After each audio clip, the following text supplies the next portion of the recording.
दोस्तों कहते हैं ना कि मन के हारे हार है, मन के जीते जीत। इसलिए कहते हैं सब कुछ तुम्हारे हाथ में है। एक आदमी रेगिस्तान से गुजरते वक्त बुध कर रहा था।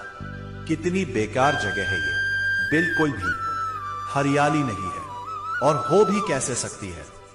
यहां तो पानी का नामो निशान भी नहीं है। तपती रेत में वो जैसे जैसे आगे बढ़ रहा था, उसका गुस्सा भी बढ़ता जा रहा था। अंत में वो आसमान की तरफ देख झल्लाते हुए बोला, क्या भगवान, आप यहां पानी क्यों नहीं देते? अगर यहां पानी होता तो कोई भी यहां पेड़ पौधे उगा सकता था और तब ये जगह भी कितनी खूबसूरत बन जाती। ऐसा बोलकर वो आसमान की तरफ ही देखता रहा, मानो वो भगवान के उत्तर की प्रतीक्षा कर रहा हो। तभी एक चमत्कार होता है। नजर झुकाते ही उसे सामने एक कुआं नजर आता है। वो उस इलाके में बरसों से आ जा रहा था, पर आज तक उसे वहां कोई कुआं नहीं दिखा था। वो आश्चर्य में पड़ गया और दौड़कर कुएं के पास गया। कुआं लबालब पानी से भरा था। उसने एक बार फिर आसमान की तरफ देखा और पानी के लिए धन्यवाद करने की बजाय बोला, पानी तो ठीक है, लेकिन इसे निकालने के लिए कोई उपाय भी तो होना चाहिए। उसका ऐसा कहना था कि उसे कुएं के बगल में पड़ी रस्सी और बाल्टी दिख गई। एक बार फिर उसे अपनी आंखों पर यकीन नहीं हुआ। वो कुछ घबराहट के साथ आसमान की ओर देखकर बोला, लेकिन मैं ये पानी ढूंढूंगा कैसे? तभी उसे महसूस होता है कि कोई उसे पीछे से छू रहा है।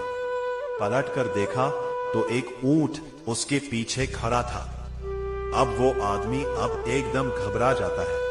उसे लगता है कि कहीं वो रेगिस्तान में हरियाली लाने के काम में न फंस जाए, और इस बार वो आसमान की तरफ देखे बिना तेज कदमों से आगे बढ़ने लगता है। अभी उसने 2-4 कदम ही बढ़ाया था कि उड़ता हुआ पेपर का एक ट्रकड़ा उससे आकर चिपक जाता है। उस ट्रकड़े पर लिखा होता है, मैंने तुम्हें पानी दिया, बाल्टी और रस्सी दी, पानी धोने का साधन भी दिया। अब तुम्हारे पास वो हर एक चीज है जो तुम्हें रेगिस्तान को हरा भरा बनाने के लिए चाहिए।